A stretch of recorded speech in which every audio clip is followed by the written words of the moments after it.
Thomas, bonjour. Bonjour. Alors, vous êtes, on ne le rappelle pas, mais vous êtes référent en La République En Marche pour le département d'Ariège, mais vous êtes ici surtout, on verra après pour l'histoire d'En Marche, vous êtes surtout candidat au municipal dans cette bonne ville de Foix, hein, comme on dit, oui. Ma foi.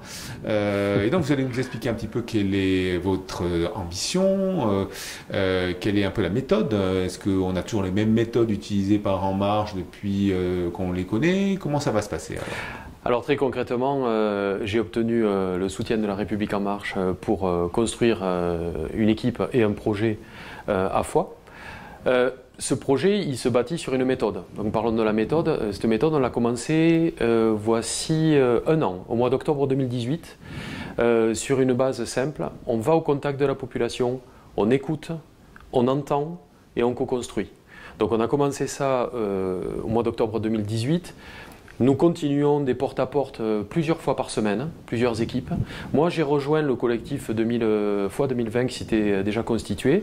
Et ce soutien est une étape supplémentaire. Donc, on a annoncé le fait que le collectif existait en juillet. Et puis, fort des premiers retours, on s'est rendu compte qu'il y avait un vrai besoin de proposer un projet beaucoup plus dynamique pour la ville de Foix, mais aussi écologique, mais aussi inclusif et solidaire. Et fort de ça, actuellement, nous sommes en train de faire continuer les porte-à-porte, être à l'écoute des associations, des commerçants, des artisans, des habitants, et des groupes de travail sont en place et sont en train de nourrir leurs réflexions des retours de la population. Donc, voilà notre méthode. Donc vous analysez en fait les besoins des gens, hein, les mauvaises langues pourraient dire oui, les mécontentements, mais en fait il n'y a pas que du mécontentement. Pas nécessairement, oui. Il y a des envies, hein, il y a des manques. On est début octobre, donc là ça va s'arrêter quand? Et quand est-ce que vous aurez fini votre liste? Et quand est-ce qu'on va attaquer véritablement la publication d'un programme, j'imagine? Voilà. Alors, notre méthode va continuer, c'est-à-dire la partie contact avec la population, on va la continuer jusqu'au mois de mars 2020. Et si les Fuxaines et les Fuxaines nous choisissent, on continuera.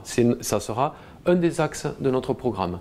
Faire de la démocratie contributive, c'est-à-dire lors des contacts avec la population, on s'est bien rendu compte, mais notre société nous l'avait dit avant, notamment avec le mouvement social, qu'il y a un énorme besoin d'échanges et que les personnes non seulement nous disent leurs problématiques, mais ils apportent des pistes de solutions. Donc on est vraiment dans cette démarche-là. On va continuer ce processus jusqu'au bout. Nous allons revenir dans les quartiers pour lesquels nous avons fait beaucoup de porte-à-porte pour revenir voir les gens et leur dire « Est-ce que ce que vous nous avez dit, c'est bien ce que vous vouliez nous dire, est-ce qu'on a bien entendu? Et quand il y a des problématiques spécifiques dans un quartier, on va essayer de co-construire la solution. Ça va se situer au mois de novembre et décembre. Et à partir du mois de janvier, on proposera les axes forts et le projet de Foix 2020 pour les élections municipales. Alors, a priori, la méthode des quartiers n'est pas nouvelle, puisque Norbert Ménard, qui a annoncé sa candidature pour un deuxième mandat il y a quelques jours, va faire la même chose. Hein. Donc, vous vous retrouvez en face du maire sortant. C'est une difficulté, c'est un avantage? Est-ce qu'il y a d'autres listes? Vous êtes deux listes simplement, enfin deux candidats pour le moment. Est-ce qu'il va y en avoir d'autres? Vous avez des échos ou vous ne savez pas? Peut-être y aura-t-il une liste très à gauche. Je sais que le collectif vraiment à gauche avait annoncé qu'ils allaient faire une liste. Nous allons voir. J'ai envie de dire, peu importe notre adversité, ce qui importe, c'est de construire un projet qui corresponde aux besoins.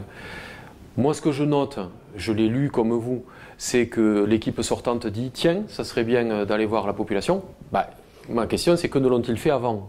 Parce que quand on va voir la population, les centaines de retours qu'on a, c'est « Personne n'est jamais venu nous voir chez nous comme ça pour demander comment ça allait ». Bon, je suis ravi qu'on ait donné cette idée de méthode de démocratie directe. Il se trouve que c'est celle que nous avons insufflée avec Foix 2020 et je pense, et nous pensons tous les membres de Foix 2020, que c'est exactement comme ça qu'à l'échelle locale il faut faire de la politique.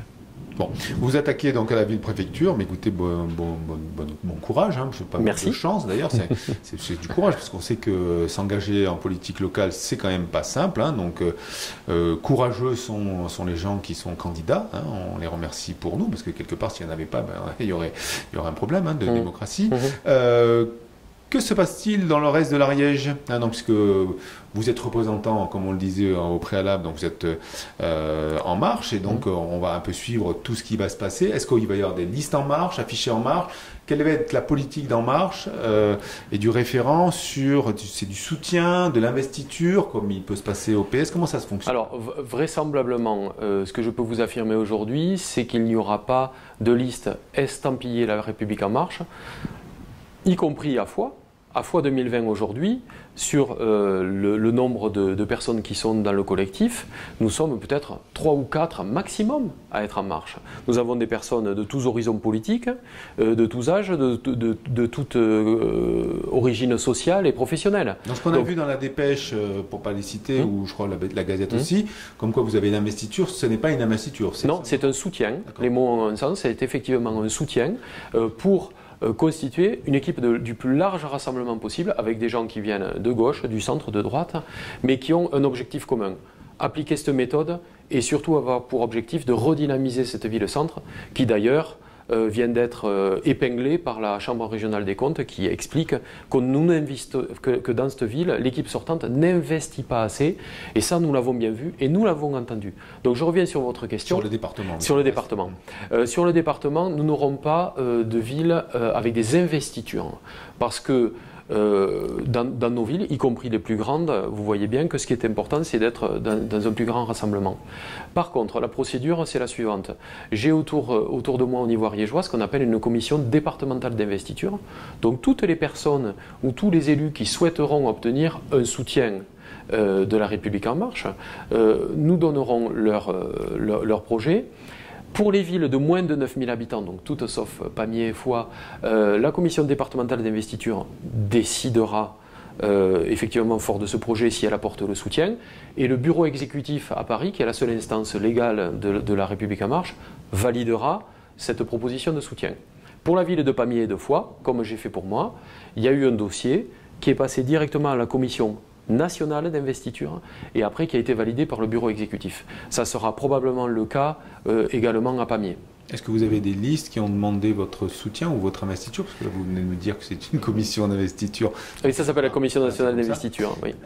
Est-ce qu'il y a des listes déjà qui ont demandé le soutien?